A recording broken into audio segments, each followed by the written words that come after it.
John has been using this coin to help illustrate man's dilemma.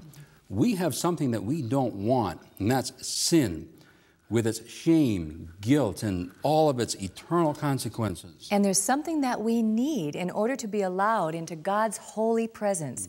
We need to be perfect.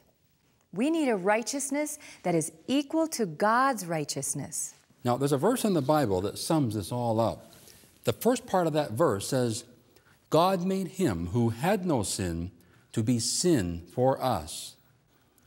Now, this verse is not saying that Jesus became a sinner. The word sin carries the idea of a sin offering. In other words, God made Jesus, who had no sin, to be a sin offering for us. Let me illustrate this for you. Therese, I know this is rather disgusting, but I want you to hold this. We've seen that this old rat has become a symbol of our sinfulness. Now, when Jesus was nailed to the cross, he took our disgusting sinfulness upon himself. Now, this cross has become very sacred to us, so don't get the wrong idea, but I do want to show you what really happened. When Jesus took our sin upon himself, God then poured out on him all the fury of his rightful anger against sin. Jesus did not become a sinner. He didn't become the rotten rat. But what he did do is this. He took the consequences. He took the horror, the shame, the guilt, the suffering for our sin upon himself. Then Jesus was able to do something we could never do. That's right. He said, "It is finished." Now, if we were to pay our own sin debt, we would go on paying and paying for eternity. We could never say, "It is finished." But Jesus paid it all. Let me read the first part of that verse again, and this time I'll complete it.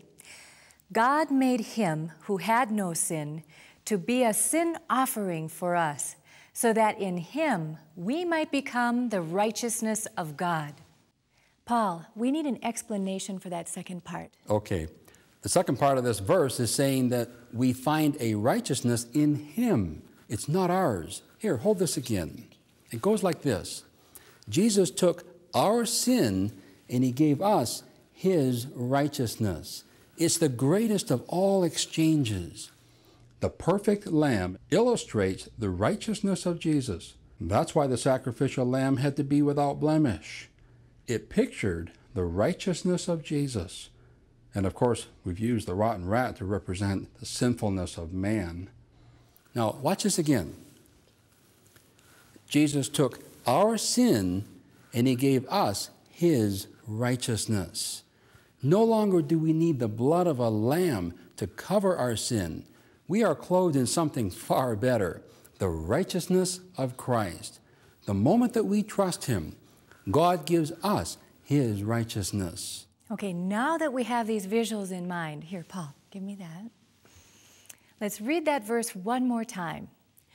God made him who had no sin to be a sin offering for us, so that in him we might become the righteousness of God.